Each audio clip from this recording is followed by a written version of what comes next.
আমার শ্বশুরে আমার করছে জোর করে, যদি কয় তোর মারিয়া গেলাম পেটের টিউমার হয়েছে আর বলবি। স্বামী প্রবাসে বিশ্বাস রেখে গেছে নিজের পরিবারে, কিন্তু সেই পরিবারের মধ্যেই লুকিয়ে ছিল এক ভয়ঙ্কর অন্ধকার। যে মানুষটাকে বাবা বলে সম্মান করার কথা, সেই শ্বশুরই হয়ে উঠল নরপিশাচ। এই গৃহবধূর জীবনে ঘটে যাওয়া এমন এক ঘটনা যা শুধু অপরাধ নয়, বরং মানবিকতার চরম পতন। দেখাইছে যদি কয় তোর মারিয়া গেলাম ওই মানে মুখ টুক এটি করছে। এবার আমি বসে এই রোগের কথা কবি। গৃহবধূ শারমিনের অভিযোগ, স্বামী প্রবাসে থাকায় তার উপর কুনজর পড়ে তার নিজ শ্বশুর রুস্তম কাজীর। প্রথমে আকার ইঙ্গিত, তারপর সরাসরি খারাপ প্রস্তাব দিতে থাকেন তিনি। সবসময় এড়িয়ে যাওয়ার চেষ্টা করতেন এই গৃহবধূ, কিন্তু বিপদ এখানেই থেমে থাকেনি। একদিন বাড়িতে যখন কেউ নেই, গভীর রাতে শ্বশুর ঢুকে পড়ে তার ঘরে। সেই রাতেই তাকে জোরপূর্বক দর্শন করে তার শ্বশুর। আমার বাপের বাড়ি ওই গজালিয়া, আর পরের বাড়ি তেঁতুলতলা। আমার শ্বশুরে আমার করছে জোর করে।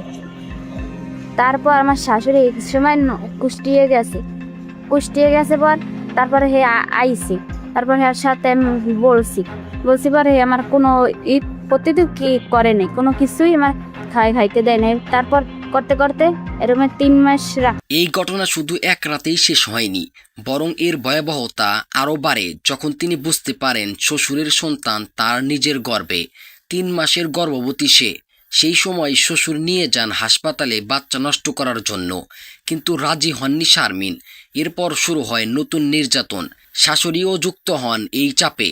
ঘটনা কাউকে না বলার জন্য হুমকি দিতে থাকেন। এমনকি লোকজন জিজ্ঞাসা করলে পেটের টিউমার হয়েছে এই গল্প বলারও নির্দেশ দেওয়া হয়।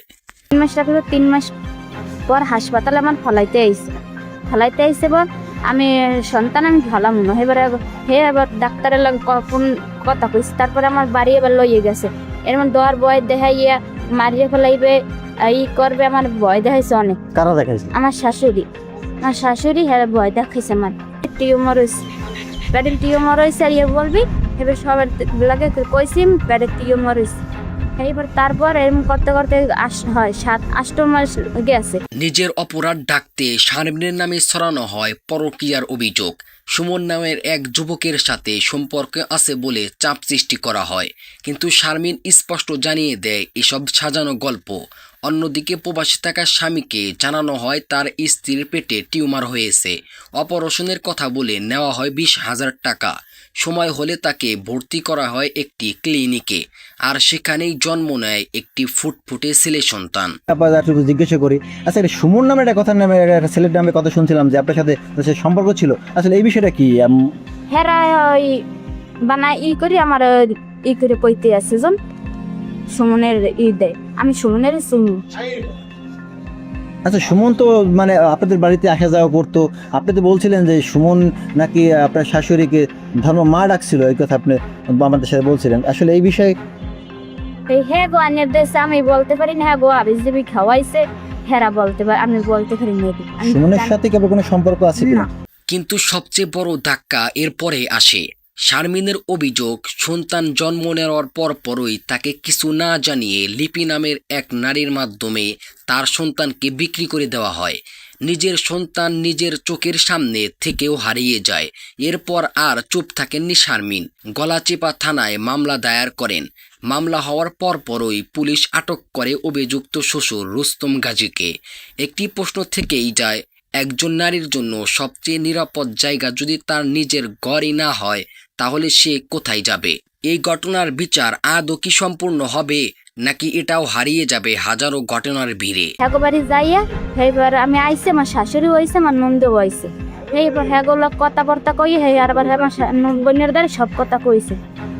কইয়া এবার আমার লইয়া এই সামনের হাসপাতালে আইসে পর তারপর আমার বয় থুইয়া হেরা কি কথাবার্তা কইছে, আমার কি কি টেস্টমেশ লাগে এই পরীক্ষা করছে, সব কিছু দিয়েছে। আলট্রাসাউন্ড ওইটি করছে।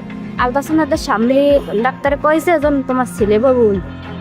হ্যাঁ এরপর এই কইছে আবার কথাবার্তা কইছে সিজার করবো। এবার রাত 12টার সময় সিজার হয়েছে। 12টার সময় সিজার হয়েছে। এবার তার আমার জ্ঞান নাই পর তারপর বাচ্চা আমি এক বেডে, বাচ্চা আমি আর এক বেডে। আমি সকাল হয়েছি, সকালে 9টা না কয়টা বাজে না আমার জ্ঞান ফেরছে, দেখছি খালি বাচ্চা এই আর এক বেডে, আমি এই আর